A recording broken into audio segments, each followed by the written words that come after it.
Nah, oleh karena itu maka Bapak sekalian bahwa muatan-muatan materi apa saja secara kompetensi yang memang harus dan juga sudah mungkin dilakukan oleh Bapak Ibu sekalian, teman-teman di lapangan, ini menjadi kunci untuk kemudian diunjuk kerjakan, diwujudkan di dalam praktek seperti apa yang itu sifatnya adalah teruji.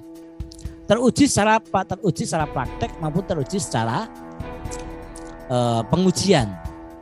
Nah, ini barangkali perlu kemudian membutuhkan kesiapan-kesiapan. Selain tadi saya sampaikan di awal butuh ada beberapa kesiapan, ada kesiapan lembaga, kesiapan pihak ketiga, kesiapan kemudian teman-teman sekalian.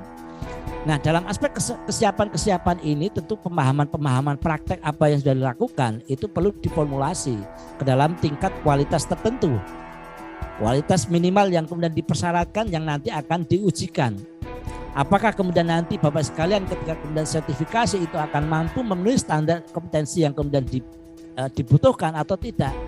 Kemudian apakah sudah sesuai dengan pembuktian yang ada dan didukung dengan adanya berbagai evidence secara dokumen dan sebagainya yang sudah dilakukan. Ini akan menjadi sangat menentukan terkait dengan keberhasilan untuk kelulusan. Artinya Bapak sekalian bahwa sertifikasi ini bukan ada sebagai suatu bentuk yang sifatnya kemudian membuat secara massal terlisensi, tidak. Tetapi proses-proses yang harus dilakukan adalah bagaimana teman-teman sekalian yang sudah di lapangan sudah teruji secara praktek juga harus teruji secara pengujian. Ya, ini hal. Ya. Nah, ini barangkali mohon menjadi perhatian kepada teman-teman sekalian, baik secara administratif maupun juga secara teknis, dan terutama di sini terkait dengan mentalitas ini perlu untuk dibangun, harus dibangun bersama.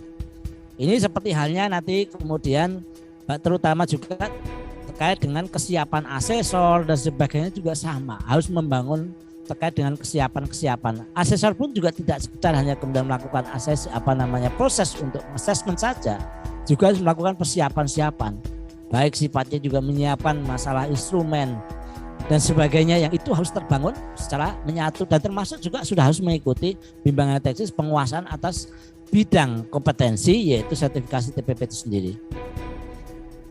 Nah, Bapak sekalian bahwa di dalam pengaturan mohon kemudian nanti saya ini karena ini adalah sifatnya adalah sosialisasi, maka saya tidak akan banyak mengutarakan terkait dengan isi apa yang ada di dalam pengaturan itu sendiri ataupun dalam skema itu sendiri.